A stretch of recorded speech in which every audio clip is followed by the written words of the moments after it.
Hello, Good evening. back again. Oh my goodness.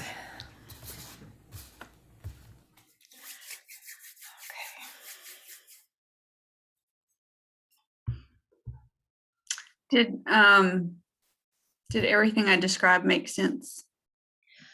I think so. So you want me to, so I'll look through, I'll see the hands raised, I'll call the first person followed by X, and then you'll, okay. So you'll see, disregard the fact that you can see it on the screen here because you won't be able to see it over when they're there, but you'll be able to see if you open that participants column, you'll be able to see that little hand raised. And so each new person should add them to the list, if you will. And like I said, if you can call them, oops, I don't want to rename myself. I want to lower my hand. There we go. So if you want to call two of them and then I'll bring them over, takes a slight transition. And then once that person's done, you call the second person and then the third person. Okay. And that way I can just keep it going. Okay. In and out. Okay. Hopefully I can do that smoothly. I'll help wherever I can. Try to put stuff as you're talking about it, put in the chat those directions. But Okay. I guess if we see anybody who's on via the phone, then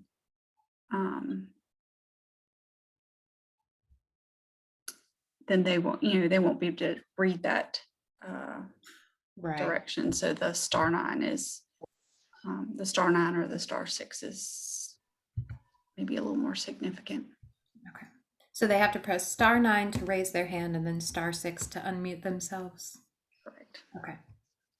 And I think when I click on it to say, that's just for the ones on the phone. And I think when I click on it, it gives them that prompt for the unmute themselves. Okay. I think it tells them to. Yay! Thank you. Press *6 to unmute. Okay. All right, so do you just want me to do the the 30 seconds and the 60 or the end and be ready to deal with any questions that come up?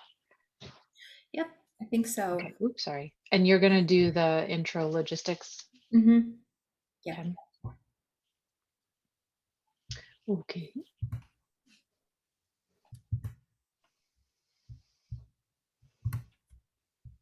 And Amy, can you put that in the chat? Yeah, so I will note if you want to reply to anybody in the chat, if you want it to go to the audience side, you'll need to do that little drop down to change it from panelists to all panelists and attendees. Okay. Otherwise it just stays on. Okay. But I'm usually pretty good at trying to keep an eye on that as well. And we'll repeat it if I need to. And since we're moving people into speaker mode, do we then encourage the chat for technical questions? Or should we allow them to ask them to, if they don't want to speak, they're welcome to also share their feedback and comments in the chat box? I like the second option just because if someone just wants to leave it there and pass it on, they can do that, and it helps things move along if that's, they have something else to go do. Okay. Welcome to those who are listening to us in the audience already. Yeah, as we handle the logistics. And Laura, I think it's fine to say at the beginning, this is the first time we've done a meeting this way, so bear with us because we may not get it perfectly. Right.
And I'm going to fade into the background unless you need me, and then I'll do what I need to do. Thank Thank you you. so much, Amy. You're welcome.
Laura, I'll go ahead and mute for now, just so there's no distraction.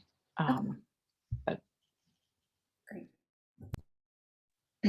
yeah, I think when we, let's see, we've got people in the room showing up. So I think if you want to start close to 6:30, that'd be fine.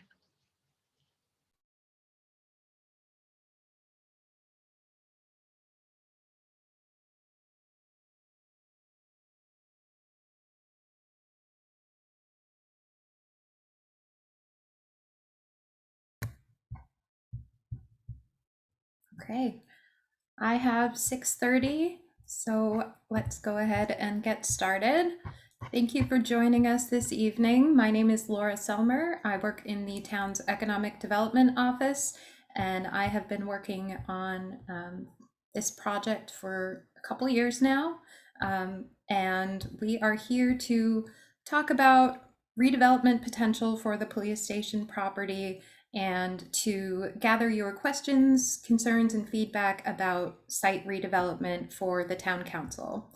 I'll share a little bit of background information about the site, as well as some potential redevelopment scenarios, and then we will open it up for your questions and feedback at the end. We are going to try a slightly different format for this meeting, so please bear with us if we have any slight technical hiccups, but what we're going to ask is that you raise your hand using the raise hand feature at the bottom of your screen. If you were dialing in to listen, you'll need to press *9 as a raise your hand feature. And we also have the instructions posted in the chat box as well. And then we will we'll call on you if your hand is raised to speak. We just ask that you try to limit yourself to 3 minutes. And if you're running close to time, we'll send up a notice. Mary Jane will hold up a sign for a 30-second warning and then an end warning. And Mary Jane Nerdlinger is here, our assistant town manager. And let's go ahead and get started. I will share my screen.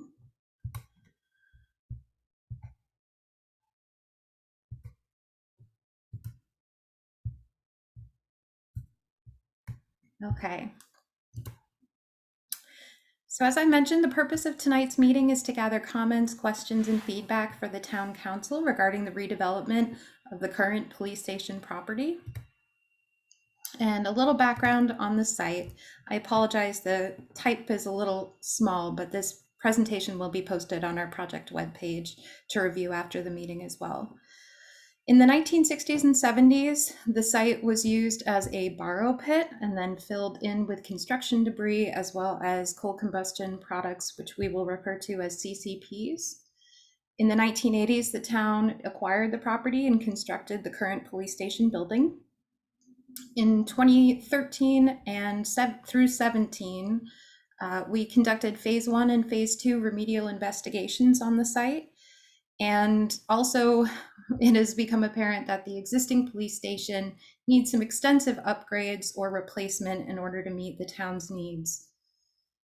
And then moving forward to today, we have completed some interim what we call interim remedial measures to improve the site, in particular along the Bowling Creek Trail.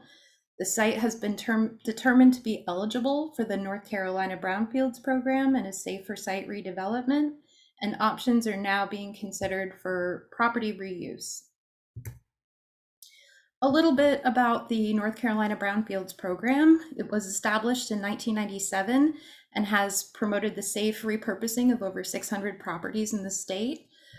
Brownfield sites are routinely repurposed for a variety of uses: commercial, office, industrial, residential, and mixed use. In Orange County, there are 14 brownfield sites, 8 with final agreements in place, and 6, including the police station property, that are working towards agreements or have been deemed eligible. Notable local projects include the apartments at the former Crown Honda site, as well as the new Wegmans grocery store, both on Fordham Boulevard, as well as many sites in Raleigh and Durham as well. The police station site was determined eligible in 2019, and the DEQ would consider a variety of possible uses for the police station site, including the MSC. In December of 2020, the town council asked that we issue an RFQ to dive a little deeper into the feasibility of repurposing the site and siting the MSC on this property. They sought to identify a qualified development team experienced with the Brownfield program and explore a possible public-private partnership to redevelop the site. And I do want to note that the town is also exploring siting the MSC at Weaver Dairy Road. The RFQ does not indicate that a final site selection has been made, nor does it determine the additional uses. Those are still being explored, and council continues to evaluate those options. So the Municipal Services Center, the vision for the site is to include police operations, fire department administration and emergency management functions, as well as parks and recreation, technology solutions, and parking for the building. The town does have additional needs, which include a replacement for Fire Station 4 and space for Orange County Emergency Services. Those would likely not work at this site, so that is something to consider. So, scenarios for the property. One option would be no development on the site. The benefit there is that there's no traffic or development impacts. However, the town would still have some costs for remediation of the site. That could range from $2.5 to $4 million. Most notable is the need for a retention wall system along the embankment that abuts the Bowling Creek Trail, stormwater management, ongoing monitoring, etc. Additional negatives would be there's no future tax revenue for the site. The site wouldn't really be reused or repurposed. And the existing building on the site would either need to be extensively renovated or demolished. It does not currently meet needs for the town, and the building condition is deteriorated. And additionally, the Municipal Services Center would need to be sited elsewhere. Another option would be to build only the Municipal Services Center, which would be a beneficial and productive reuse of the site. It would be reasonably low density. It would solve our issue of needing to find a site for the building. It'd be minimal traffic impacts, since it would mostly be daytime uses, and there would be no change in the use type. It would still be a municipal building. The negatives there would be the cost. It would be quite expensive for the town to develop only the Municipal Services Center on the site due to those remediation costs that are needed. The town would also need to pay for relocation space for police operations during demolition and construction. There would be no future tax revenue because the site would remain a municipal property. And as mentioned, we would bear that full remediation and liability. An additional option could be a public-private partnership with mixed uses. The pros there would be a beneficial and productive reuse of the site, potential for tax revenue development, a developer would accept the remediation costs and liability. The developer could also contribute to common development costs, which would help lower our construction costs. It solves our issue of needing a site for the building. There's also additional opportunities for public benefit, like green spaces, trail connections, as well as development to support the BRT, the bus rapid transit corridor, and potential income to the town for the sale of the property. Negatives would be, of course, increased traffic and construction impacts, and we would still need to temporarily relocate the police services during construction. And last would be private development only. This would still potentially be a beneficial, productive reuse of the site. It would allow for future tax revenue creation. Private development would cover the remediation costs, could allow for revenue to the town for the sale of the property, and the brownfield agreement would then be managed by the prospective developer. The negatives would be that we would still need a site for the MSC, and there could be increased traffic and other impacts from the other uses on the site. And just for some site context, here's an aerial shot of the property as it is now. And this map indicates the presence of the coal ash and the varying levels of coverage. A lot of the coverage right now is actually the building itself and parking areas, as well as additional soil that covers up the coal combustion products on the site. And additionally, that small area with the pink dashed line is an area that did have surface level CCPs, but have since been hydroseeded for stabilization. And in response to our RFQ, we do have a sample concept test fit. This is illustrative. There is no formal final concept at this stage, but a potential siting is shown here. And there are some important dates coming up for the project. In addition to tonight, we have a June 2nd council work session where we will discuss further the RFQ response. We'll share feedback that we hear from you all tonight, and we'll explore council's interest in redevelopment of the site. On June 4th, we will go before the Council Committee on Economic Sustainability to discuss financial implications of redevelopment. And on June 23rd, another town council meeting to continue the discussion on site redevelopment and options, and also to request council's guidance for staff over the summer when council takes a recess. We welcome your comments and feedback. If you have additional thoughts after tonight's meeting, please share your feedback directly with council. You can always email them at mayorandcouncil@townofchapelhill.org. You can also share feedback with our project team at futureof828@townofchapelhill.org. We can take comments either way and make sure that we share them with council. And again, the purpose here is to hear your thoughts, concerns, and interests in the site redevelopment in those different options that we've shared. And we will then bring that back to council for their consideration as they make a decision on the future of this site, as well as the Municipal Services Center. So with that, I will stop sharing my screen and will ask that you raise your hand if you're interested in speaking, and we will move you into speaker mode so that you can speak to the audience. And again, we just ask that you limit yourself to 3 minutes, and if you're calling in by phone, you'll need to press *9 to indicate that you'd like to speak.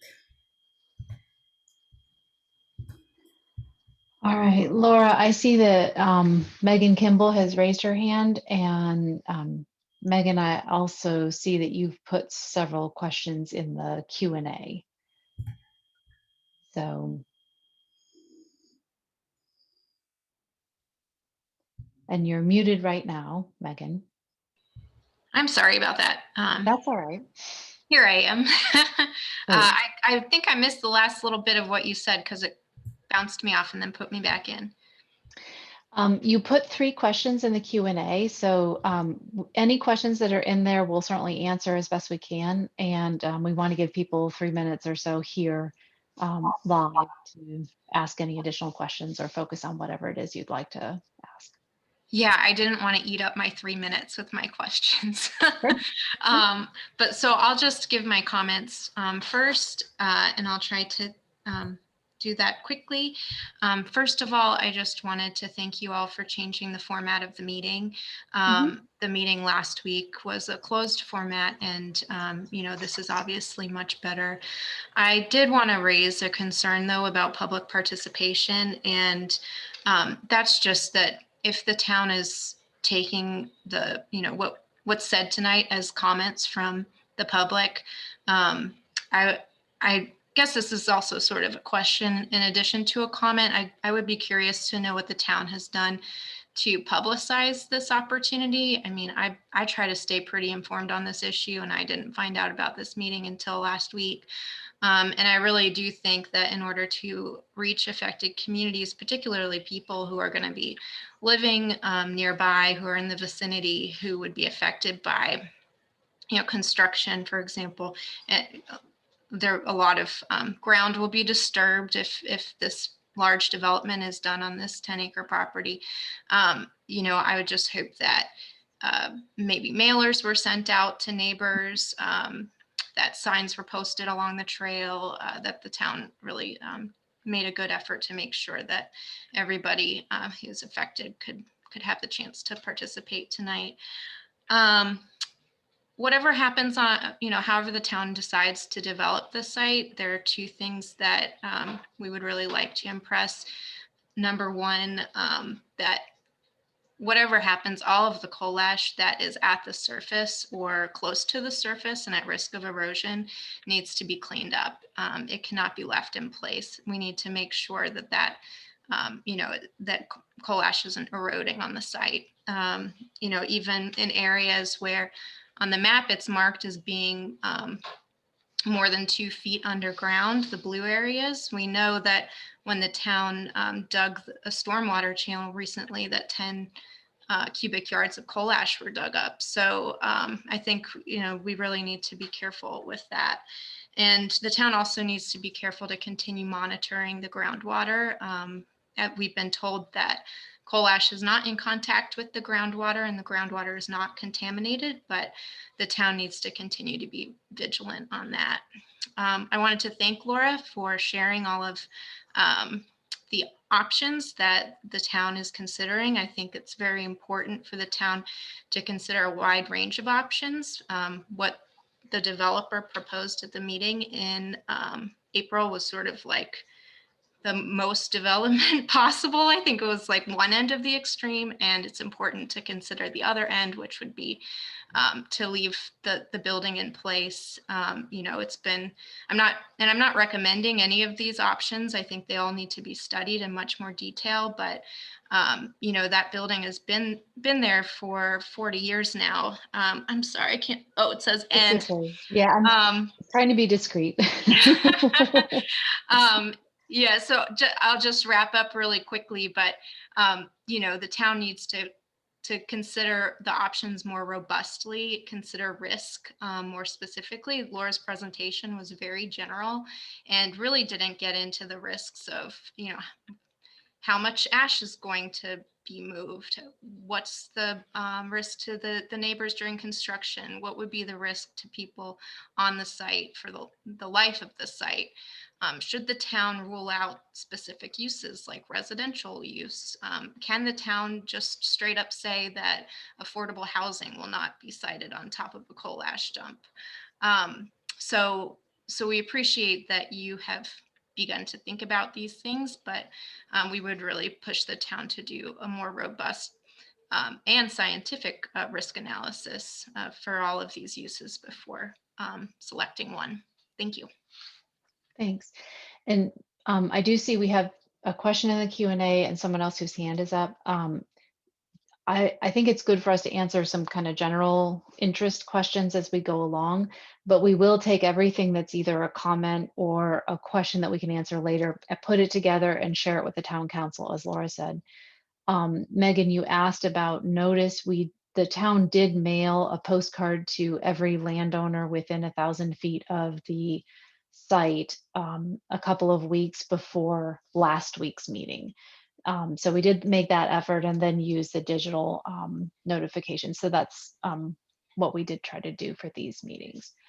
Okay, It thank is a you. little harder with the virtual meetings, but there Right. will be multiple opportunities for input, and anyone can send an email, of course, or come to one of those other meetings. Thank And you. sure, I figured other people might want to know that too. All right, so Kathleen has her hand up. So Kathleen, we'll move you over in a moment. And there was a brief question in the Q&A from Alice Armstrong. Where is the possible location for the Municipal Services Center building on Weaver Dairy? And that is the corner of Weaver Dairy and MLK, where there's an existing fire station 4. And a concept plan to put the Municipal Services Center there, rebuild Fire Station 4, and include those Orange County EMS services was presented to the council. And they saw that and heard comments. And then as they were talking about this back at the end of last year, they asked the town staff to consider whether the Municipal Services Center could go here and what would the cost implications and the redevelopment implications be. And they asked the town staff to put out that RFQ so they could get more information about redevelopment opportunities. So that's how these 2 sites have come to be considered right now. All right, Kathleen Turner, and I see you're moved in. You can unmute yourself and take your 3 minutes. Thank you very much. Like Megan, I really appreciate this format a lot because I wanted to engage a little bit in discussion or asking of questions last week, but just being able to get all of that information was so helpful for me, especially with and related to the coal ash deposits there. I'm talking to you from the standpoint of the building preservation. I'm with Preservation North Carolina, and although this building is in the 40-year-old range and not quite 50, it really is quite unique. Its design inspiration was a result of a trip to Europe by the architect who brought back organic design concepts that resulted in this more sculptural form. It's a very rare artful scheme for a government building. And it's one of the first buildings, admittedly, that I really took note of when I first came to Chapel Hill years ago, having quite not made it downtown yet. And I just thought it was so unusual and beautiful in how it was integrated into the landscape. And I really think that it deserves to be taken into consideration in potentially incorporating it into a new development scheme, whether it's public-private or otherwise. And also, it's such a large site, and I was very encouraged after last week's information and discussion that it really could easily remain as part of a larger new development to integrate additional buildings on there. There is a market right now for interesting buildings like this, a huge market, which draw a creative mindset, which in turn draws revenue and investment and spinoffs. And that's good for the town. And that's what you're trying to achieve and has been a focus, I think, in looking at the site and its potential. There were a few of these groups from my involvement with the town during the conveyance of the old library property that I think would be really excited and interested in this building and in this site if it was made available for purchase. And they would do something very cool. And that's a good thing. And then, be able to position the town to effectively relocate to a more flexible space on Weaver Dairy and allow the private market to really do their thing there. And the other thing I wanted to just bring up is I was on the Durham Brownfields task force for a few years, and And the way Durham utilized it, they got an EPA grant and worked with the brownfields in doing the cleanup prior to conveying to a private developer. So they would do that portion of it, and that would open up a site for productive development and so forth, which of course could incentivize the rehabilitation and reuse of this building, which then wouldn't need to get carted off to a landfill, which I think is also an environmental and sustainability issue that really needs to be taken into consideration, plus the embodied energy that is incorporated into that site already, and something that should be, of course, considered and factored in. And Kathleen, I got sidetracked listening to you and forgot to give you your warning. So we just hit 3 minutes. thank you very much. You know, it worked Sorry. out well. I appreciate it. That was pretty much the conclusion of my remarks. And thank you again for allowing this. Well, thank you everyone for bearing with us as we try this out. And we will take note of your comments and suggestions and pass those on to the council about the building. So thank you. I don't see any other I don't see any other hands raised yet. We'll hang on a moment and see if people do have questions. Laura, I don't know if there were any other questions in the Q&A you wanted to address live. And again, always, if people have something that they want to share with the council, or you know someone who couldn't make it and wants to do that, please encourage them to send something to one of those emails. Absolutely. One question from Megan Kimball was asking for more detail on the estimates of remediation costs, the 2.5 to 4 million. That was an estimate provided to us by our environmental consultants, Hart and Hickman. I will note that that estimate is a couple years old and construction costs in general have risen, so we would need to reevaluate that. But that estimate was in part focused on stabilization of the site, covering up any exposed CCPs, and in particular, I think the most costly item was that retention wall that is needed for the slope. So we would certainly need to do more analysis for other remediation measures, especially dependent on future use types, but that is where that estimate came from. Thanks, Laura. I don't see any new, oh wait, I see Megan has another question, but let's hear from Elizabeth Onan first, since she hasn't had a chance to ask a question yet.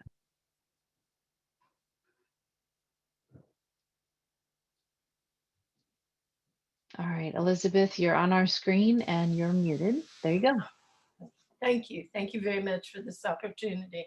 I am still concerned, despite the Brownfields report, that we're dealing with an unlined dump, if you will, here where the coal ash is. And I do not feel, and have had other experiences where they have attempted to cap situations like this. One was an instance where they had hexavalent chromium. And as you all mentioned, there's going to have to be some kind of monitoring on this for flooding and things. And I think that is just an indication that this is an ongoing problem. And I think what really needs to happen is some way, whether you're going to excavate it under the building or and support the building some other way, but the actual coal ash needs to be removed, not just the top level and not just capped off, but it needs to be taken out and not allowed to, whether it's actually in the groundwater or the ground level, and is constantly, getting into our drinking water, or whether it's just going to gradually over time contaminate that. We don't need to be doing this piecemeal. It's been a long time like that, and it's time that it was really addressed safely. And to that end, I don't think, I sent in some graphics, some photographs, and I don't know whether you all have them or not or could show them, but this was from one of our members here with Chapel Hill Organization for Clean Energy that was raised here.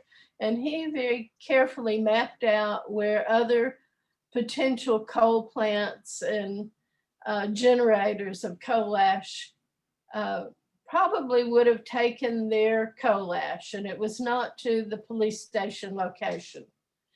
He showed clearly that other coal plants would have either had an on-site location that they would have used or something far closer to them than the police station. And again, I personally feel very strongly that this was a site that was generated by the UNC coal plant, which is still ongoing and still generating coal ash, even if it's not going under the police station.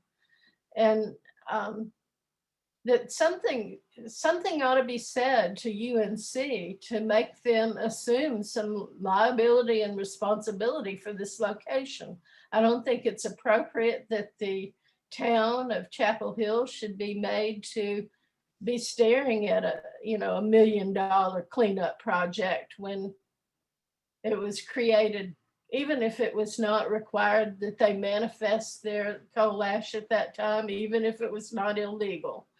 I think what we ought to look at is what, the oughtness of the situation is. And UNC is certainly capable of helping. I'm sorry, I appreciate it, but I think they should be asked to kick in and help. Thank you. Thank you. We'll make note of your comments and share those as well. All right. Laura, do you want to, are you bringing people? Megan Kimball's got her hand up next. And I will just give a reminder for anyone that is dialing in. If you do wish to speak, you'll need to press *9 so that we can see that your hand is raised if you're on a phone only option.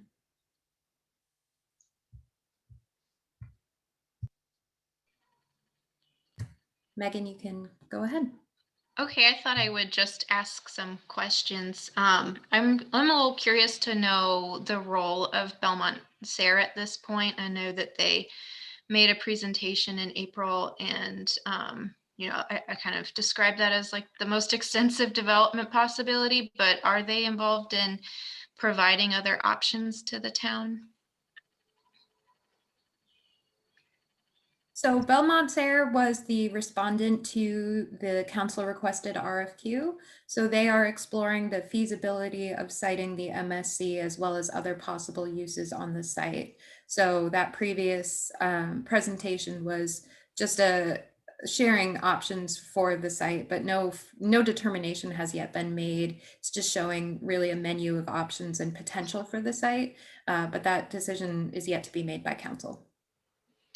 Okay, it didn't really seem as much of a menu as you described. I seem to remember it being that 80,000 square foot office building, a 4.5 story parking garage, and then a 300 unit residential building. So I was curious to know if they were providing, maybe less intensive options to the town as well.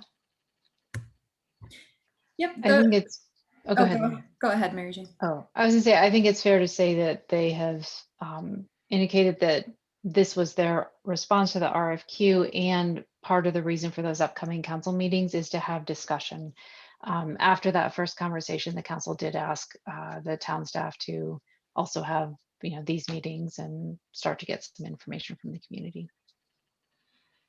Okay, thank you. Sure. Laura, I see there have been some questions that have popped up in the Q&A. And one of them, has the town considered selling to another party to rehabilitate the building and remediate the site under brownfields? That's from Megan. The RFQ process, I think it's fair to say, was our first step in seeing who might be interested in doing that. And of course, the town was interested in folks who had experience with this kind of redevelopment.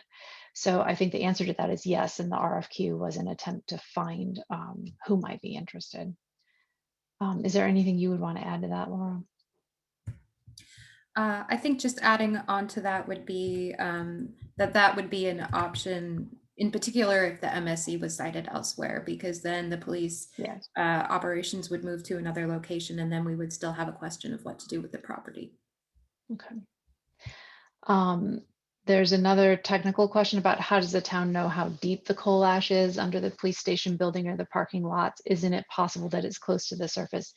My recollection is that there were a lot of soil borings done on the site to map out the extent and the depth of the coal ash. Is that correct?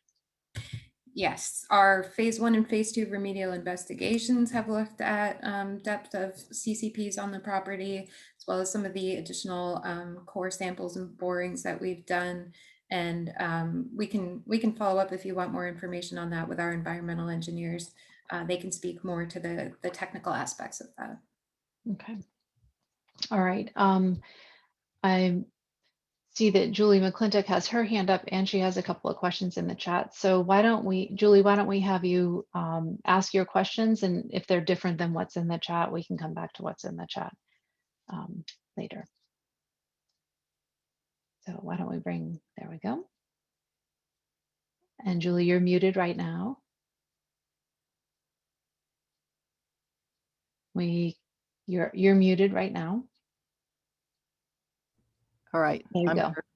So I right. didn't expect to be speaking, so I didn't brush my hair in advance. So That's excuse okay. me. It's a pandemic. Go ahead. The tough parts of Zoom, right?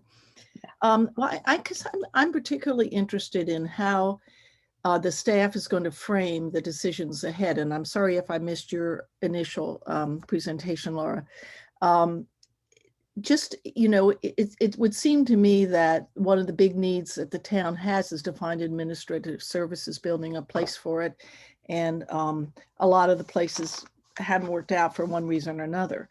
And so the question is, can this site be worked with? And I personally would like to see you do that, assuming that we get all our questions answered to the risk assessment, that we don't have ash going into the creek and so on. I really, as much remediation is done as possible on the site. But it disturbs me a little bit that the town is sort of coming back and trying to do more uses, and let's do apartments, let's do residences. And it seems to me the more we get into residential uses, it seems to me a little bit more risky. Now, I don't know what the studies are about people working in an area where there might be coal ash present underneath the ground versus living with it, but it strikes me that residential uses are just by nature more risky. So I guess the bigger this thing gets, I think the more risk there is in terms of if you do end up leaving some coal ash in the ground. So I'd just like your comments on that, Mary Jane and Laura. Or do you want me to take a first stab, or do you have? Sure, you can go first and I can follow. Okay. Laura's been following the remediation stuff from the beginning, so she has good background on that. Julie, I think the council asked the town staff to put out that RFQ because they had an interest in understanding what the potential for redevelopment of the site was beyond just the MSC. I think if you go back and watch that meeting where they talked about it last November or December, whenever that was, they really were trying to understand the benefits of this site versus the Weaver Dairy site. Obviously, we own both of those. We have needs at Fire Station 4, and this site has a remediation need. So they have been trying to understand pros and cons of putting the MSC at both of those sites, and what would be the benefit of redevelopment on this site, which is in an opportunity zone, is on the bus rapid transit. So they're trying to evaluate a lot of different factors. And of course, they have talked a lot about the risk of remediation and how do you weigh questions like Elizabeth Onan asked about the type of remediation versus the type of development. And a while ago, when they asked us to apply for the brownfields program, My understanding, and Laura, you may have more to say about this, was that they really wanted to understand, could this be redeveloped that way? And in general, I think the way we understand the brownfields program is, I'm going to borrow a metaphor someone else used. It's like a railroad. And once you're on that train, there are tracks. It's a lot of oversight. There's a lot of guidance. So there's a lot of there are a lot of guards about how the redevelopment happens, and that's where they do a lot of analysis of the different types of uses and tell you what would be allowed based on the remediation. So we're just trying to gather all of that and bring it to the council for these upcoming meetings so they can continue the discussion that they've started, because I think they're trying to figure out what to do next on this site. So has there been any narrowing at all of the options, would you say, or is everything wide open with everything that's been looked into? I would say the council has expressed an interest in redevelopment on the site because they've asked us to put that RFQ out and to look at the options for putting the MSC here. I would not say that they have chosen an option at this point. I think that's really the topic of the upcoming discussions. Laura, would you say anything different or add anything to what I said? No, I would just reiterate that the NCDEQ would be evaluating any use type on the site, including residential, and whether they deem that to be safe or not. We do know that the pathway of concern for coal ash constituents is dermal. And so if we were to site buildings on this site, people wouldn't be coming in contact directly with the soil because it would be capped with impervious surface, building footprints, and additional work on the site to make sure that no one would come in contact with that material. So it would certainly be something that we would look into further with additional risk analysis and in cooperation with DEQ with any additional precautions that they may request if that were to be a use type on the site. And clearly, if I- I assume that the council will have to determine how much risk they're willing to take too, because the North Carolina DEQ is a very good organization, but this is a brownfields program and it's designed to use areas that are damaged and have toxic chemicals cleaned up to some extent. So there's just, by nature of it, it's more risk involved. And I think we could touch on one of the other questions in the Q&A in this discussion. Emily Drobes asked what kind of procedures would be in place during construction to prevent adverse effects from coal ash, especially from getting in the air. My understanding is that also would be part of a remediation plan, and there would be guidelines about how to manage construction so that there wasn't any additional contamination. Yes. So I don't know what that would be, but we would have to agree to that. Any redevelopment under brownfields is subject to an environmental management plan that's done along with NCDEQ that lists out those precautions. When we did the interim remedial measures along the trail, we also did an environmental management plan as well as a construction worker safety plan. So all of the additional precautions to minimize dust, protective equipment, training, and awareness and training for identification of coal ash as well in case a construction worker did encounter the material. So all of those precautions would be taken with the oversight of the DEQ and the parties involved in working on the site. Well, I think once the town realized that there was ash down there by the creek, and you really did a good job cleaning it up, and the landscape's quite changed. It offers a lot of opportunity for tree planting and other things. So I think the town's to be congratulated on that piece of it. Of course, the problem's not over yet, but you deserve congratulations about the way you've handled that. Well, that's for you, Laura. Julia, we did kind of get into your 3 minutes there with answers. Sure. Did you get a chance to ask everything you needed? I can't remember what I asked, so I can't go back. I don't know how to go back to it. So I was looking at the chat. I think we got your questions other than the one about the UNC is the origin of the ash. Yes. I'm not sure what the answer is to that. I think we probably have to look at that. It'd be great if someone could look into it, because I actually had one of the power plant operators call me, and after Friends of Bowling Creek announced that they were looking into this, and say, we put it there. So it's very clear that's where it came from. The question is, who's willing to speak up here? All right. Okay, well, thank you, Julie. Thanks for bringing Mhm. those to us. Sure. And I do see two last questions in the Q&A. Kathleen Turner is letting us know state statutes allow for a negotiated sale of municipal property, allowing the town to make certain requirements of the development of the site, including preservation and conservation. So I think that's information for our team. So thank you, Kathleen. And Megan asked, could you bore under the building and parking lot? Laura, I would assume that's a question that would have to be answered during a redevelopment plan. Yeah, I think that's a question for further site analysis. I mean, I certainly don't recall that we've done any borings directly under the building to date. I believe we may have taken some samples from the parking lot area, but I'll need to confirm that in our remedial investigations on the samples we've taken to date. Okay, so you answered Megan's question, which I misunderstood, but you understood it correctly. So she was asking about how we know what's under there. And I think there was a borings map that showed, the extent of those borings. So I think we went all around the property. Mhm. But okay, we'll look into that one. So, and thank you for the clarification, Megan. Sorry, I misunderstood. Okay. I don't see any other hands raised, and I don't see any new questions in the Q&A. So I